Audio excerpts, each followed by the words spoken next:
La musique revient sur DH Radio. Après 2 minutes pour voir, faire, découvrir. Philippe de Rémaker, bonjour à toutes et à tous et bienvenue sur DH Radio pour notre découverte de cette semaine. C'est Sweet Jane avec In the Ray of Light. Et Sweet Jane In the Ray of Light, ça ressemble à ça.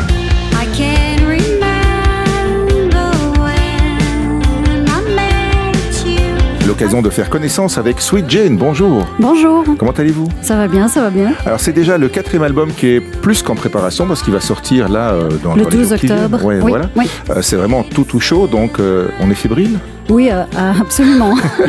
On est sur les répétitions et un timing très serré pour y arriver, mais ça va aller, on est prêt.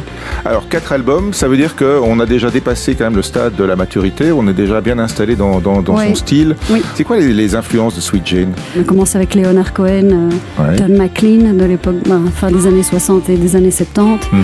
Et puis après, c'est PJ Harvey, c'est Alanis Morissette, des chanteuses à voix. Moi, j'avais trouvé dans les précédents, en tout cas, un petit côté Amy McDonald aussi. Cet album-ci est plus serein, de manière générale, et plus lumineux aussi, et plus en douceur.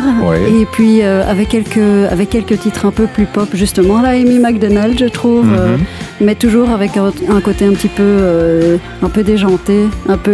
J'aime bien, en fait, la pop un peu, moi je l'appelle un peu kitsch. Et donc voilà, mais quand je dis un peu kitsch, c'est pour le côté un petit peu fun. Ça se marque très fort dans la vidéo qui accompagne ce morceau de In the Ray of Light. J'explique pour ceux qui l'auraient pas encore vu. Vous vous dupliquez plusieurs fois, puis vous cognez toutes vos apparitions, on va dire, pour finir en petite balle. C'est drôle, quoi. C'est l'histoire de Sweet Jane qui rêve. Donc on la voit d'abord normale, et puis on la voit partir dans son rêve, et c'est à ce moment-là qu'on la voit se dupliquer, devenir quelqu'un d'autre, une chanteuse. Dans l'album et pour le morceau, c'est quoi les sources d'inspiration avant que vous vous mettiez à écrire? Parce que c'est vous qui écrivez.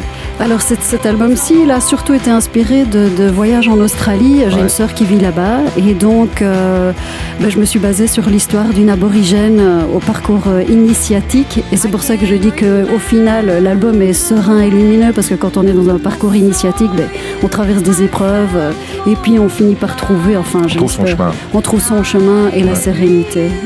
Le 12 donc au Botanique à Bruxelles. Sweet Jane en découverte cette semaine sur DH Radio avec In the Ray of Light. Merci.